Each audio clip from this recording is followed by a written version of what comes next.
Ang oregano, bawang, luya at kalamansi ay mabisang pantanggal ng ubo, sipon at hika. Ang ubo at sipon ay madalas at karaniwan na karamdaman ng mga Pilipino, lalo na sa mga panahong taglamig gaya ng December hanggang early February. Upang maiwasan ang mga ito, makakatulong ang malakas na resistensya at malusog na pangangatawan. Subalit may mga pagkakataon na hindi maiwas magkaroon ng ubo at sipon, lalo na sa mga panahong taglamig, at kadahilanan ang ubo at sipon ay madaling mailipat o makahawa.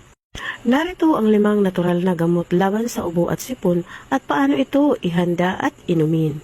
Kumuha lamang ng bawang, luya, oregano at kalamansi. Magpakulo tayo ng 3 basong tubig. Kapag kumukulo na ang tubig, ilagay na natin ang luya, bawang at oregano. At saka pakukuluan na natin ito ng 10 to 15 minutes.